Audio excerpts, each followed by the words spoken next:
আসসালামু আলাইকুম প্রিয় দর্শক, ওয়েলকাম করছি আজকের নতুন রেসিপিতে। আজকের রেসিপিতে থাকছে ইউনিক স্বাদে আপনারা কিভাবে ব্রয়লার চিকেনটাকে রান্না করবেন তার সমস্ত টিপস অ্যান্ড ট্রিক্স। এই রমজানের সেহরিতে আপনারা রাখতে পারেন আলু দিয়ে ব্রয়লার চিকেনের এই রেসিপিটি। চলুন তাহলে রেসিপিটি শুরু করা যাক। প্রথমে একটি পাত্রে আমি দিয়ে দিচ্ছি পরিমাণ মতো রান্নার তেল। তেলটা সামান্য গরম হয়ে আসলেই এখানে দিয়ে দিচ্ছি 2 টুকরো তেজপাতা, আরও দিয়ে দিচ্ছি 3টি দারুচিনি, দিয়ে দিচ্ছি 1টি কালো এলাচ এবং 3টি সাদা এলাচ। আমি এলাচগুলোকে একটু থেতো করে নিয়েছি। এখন আমি সমস্ত মশলাগুলো তেলের সঙ্গে একটু ফ্রাই করে নিব। খুব ভালোভাবে ফ্রাই করা হয়ে গেলে এখানে দিয়ে দিচ্ছি চিকেন।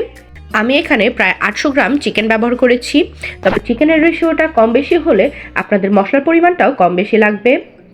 এখানে দিয়ে দিচ্ছি হাফ কাপের মতো কাঁচামরিচের পেস্ট, আরও দিয়ে দিচ্ছি হাফ কাপের মতো আদা রসুন এবং একটি পেঁয়াজের পেস্ট, দিয়ে দিচ্ছি গুঁড়ো মশলা। প্রথমে দিয়ে দিচ্ছি 1 টিস্পুন হলুদের গুঁড়া, আরও দিয়ে দিচ্ছি 1 টিস্পুন ধনিয়ার গুঁড়া, দিয়ে দিচ্ছি স্বাদ মতো লবণ। এখন দিয়ে দিচ্ছি পরিমাণ মতো মরিচের গুঁড়া। আসলে ঝালটা যার যার প্রেফারেন্স অনুযায়ী আপনারা ব্যবহার করতে পারেন। এখন সমস্ত মশলাগুলোকে মাংসের সাথে খুব ভালোভাবে মিক্স করে নিচ্ছি। এই পর্যায়ে আপনারা লক্ষ্য রাখবেন চুলার হিটটা যেন হাই থাকে, কেননা চুলার হিটটা যদি এই পর্যায়ে হাই না থাকে তাহলে মাংস থেকে অতিরিক্ত পানি ছেড়ে দিবে। দেখতেই পাচ্ছেন আমি কিন্তু এখানে কোনো পানি ব্যবহার করিনি, তারপরও মাংস থেকে বেশ কিছুটা পানি ছেড়ে দিয়েছে। এখন আমি এই পানিতে ব্রয়লারটাকে খুব ভালোভাবে কষিয়ে নিব। এই পর্যায়ে অপেক্ষা করব চিকেন থেকে যে এক্সট্রা পানিটা বের হয়েছে সেটা শুকিয়ে আসা পর্যন্ত, আর এই পানিতেই চিকেনটা 50% কুক হওয়া পর্যন্ত। দেখতেই পাচ্ছেন আমি কোনো এক্সট্রা পানি অ্যাড করিনি। এই পানিতে আমি চিকেনটাকে খুব ভালোভাবে নাড়িয়ে চাড়িয়ে চিকেনটাকে কষিয়ে নিচ্ছি। পানিটা যখন এই পর্যায়ে একদম শুকিয়ে এসেছে এখন দিয়ে দিচ্ছি আলু। আমি এখানে 3টি আলুকে 6টি টুকরো করে নিয়েছি, তবে কেউ চাইলে আলুর রেশিওটা কম বেশি করে দিয়ে দিতে পারেন। আমার বাসায় চিকেনের সাথে সবাই খুব আলু খেতে পছন্দ করে, তাই আমি এখানে আলু ব্যবহার করছি। কেউ কারো পছন্দ অনুযায়ী আলু খেতে না চাইলে নাও দিতে পারেন। এখন আলুর সঙ্গে চিকেনটাকে খুব ভালোভাবে মিক্স করে নিচ্ছি।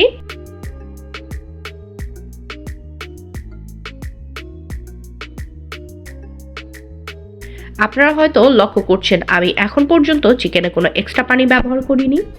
এখন আমি ঢাকনা দিয়ে ততক্ষণ পর্যন্ত রান্না করব যতক্ষণ না আলুটা মোটামুটি সিদ্ধ হয়ে আসে। ফিরে আসলাম 5 থেকে 6 মিনিট পর। দেখতেই পাচ্ছেন চিকেনটা খুব ভালোভাবে প্রপারলি কুক হয়ে গিয়েছে এবং আলুগুলো খুব ভালোভাবে সিদ্ধ হয়ে গিয়েছে। এখন আমি চিকেনটাকে হালকা হাতে নাড়িয়ে দিয়ে এখানে অ্যাড করব গরম পানি, তবে আপনারা চাইলে এখানে ঠান্ডা পানিটাও ব্যবহার করতে পারেন। ঠান্ডা পানি ব্যবহার করলে মাংসটা অনেকটাই শ্রিঙ্ক করে, তাই আমি এখানে গরম পানি ব্যবহার করছি।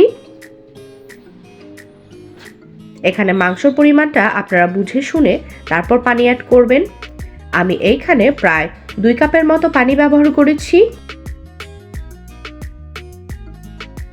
এই পর্যায়ে পানির সঙ্গে মাংসটা খুব ভালোভাবে মিক্স করে দিয়ে ততক্ষণ পর্যন্ত রান্না করতে হবে যতক্ষণ পর্যন্ত না আপনার পারফেক্ট ঝোলের রেশিওটা চলে আসে।